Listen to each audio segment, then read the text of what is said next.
Hi everyone, my name is Jen Kaplan and I'm here today with Jamf CEO Beth Tschida for a fireside chat ahead of JNUC. Welcome, Beth. Thanks, Jen, for having me. I am so excited to be here to talk about JNUC, but I have to say, fireside chat, it looks to me a lot like we're between two ferns here, so you have me a little bit worried about where this is going. Well, we'll have to see about that. Okay. The first question I want to ask is about JNUC's theme this year. JNUC's theme is Power Up. What does that mean to you and why is now the moment for it? Well, we're very excited to be going to Kansas City, a city I've spent a lot of time in actually. And I don't know if you know, but they're known as the Power and Light District. And that's because 40 years ago, they took some place that was just underutilized and they spent time making sure they were getting the right power infrastructure, building the capacity, and then what turned into be a very vibrant location.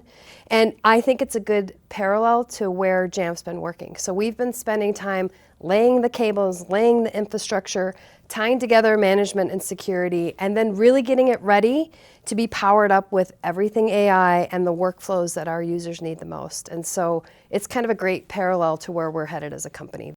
You said our mission hasn't changed. We still want to help organizations succeed with Apple and we still want to empower people to do their best work on Apple. How does that look a little bit different today than it has even a couple years ago?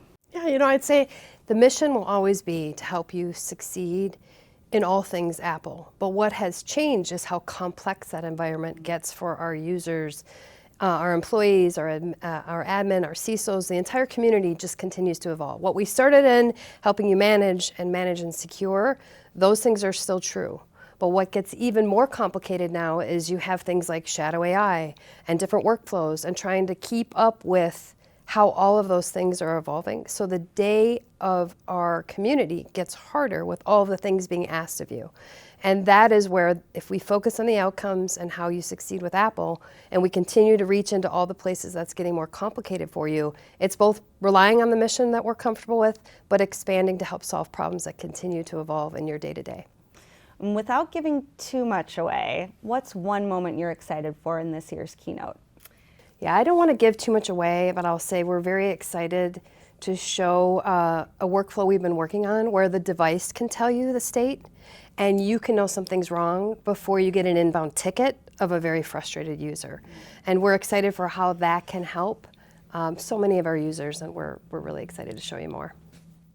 I bet I know the answer to this, but what has changed in the industry since last year's JNUC that will show up on stage this year? That won't be surprising to say, of course it's AI. And my comment on that would be, AI has been there, it's been present, we've talked about it.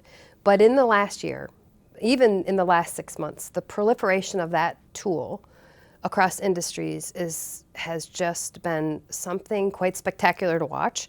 And we have looked at concrete ways we can help you both see what's going on your fleet and then govern it in a way that will help you not say no to AI, but to say yes in all of the right ways. And we're excited to take you through that and share what we've been working on to help all of us navigate the new world that is AI. For those who haven't been to JNUC before, what would you say to them about making the trip to Kansas City this year? I think that there's always great keynotes and amazing breakout sessions, but it always comes down to the community.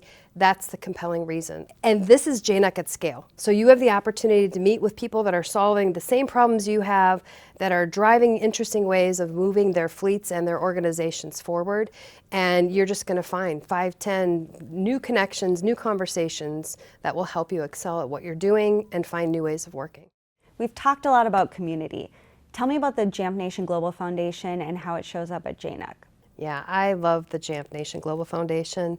It's a worldwide organization that supports the communities where our customers are and where we work through grants, volunteer time off, and employee matching. The foundation supports over 1,300 causes across 39 countries, and it certainly is going to be interwoven to the JNUC event. So you will be able to, anyone who's coming they could decide to opt out of their swag. We have great swag, but if you prefer, we would love it if you decided to donate that to a nonprofit in your name. And on Tuesday, we're going to have the Happy Hope packing event. So we're giving back to Kansas City, our wonderful host for JNUC this year. We'll be packing STEAM kits for Kansas City public school students. And then we're also going to be having our MCRI students. That's our Matter Career Readiness Institute that Jamf partners with. And there we build the next generation of engineering talent and other technical talent. So you can network with those students, help them build their careers. It's an energy we love bringing back and bringing in the community involvement we have and thread that right through the JNUC event. So hopefully we'd love to see you all get involved in that. Well, it sounds like JNUC in Kansas City is shaping up to be a very exciting event. Thank you so much, Beth, for joining us today. Thank you, Jen, for the time. I just am so excited to talk about all that we have planned. We hope to see you all there. We think it's going to be the best JNUC yet. Beth, you are Jamf's CEO. Why don't you have better socks? Well, at least I have socks. I don't know what's on your feet. That's good. I like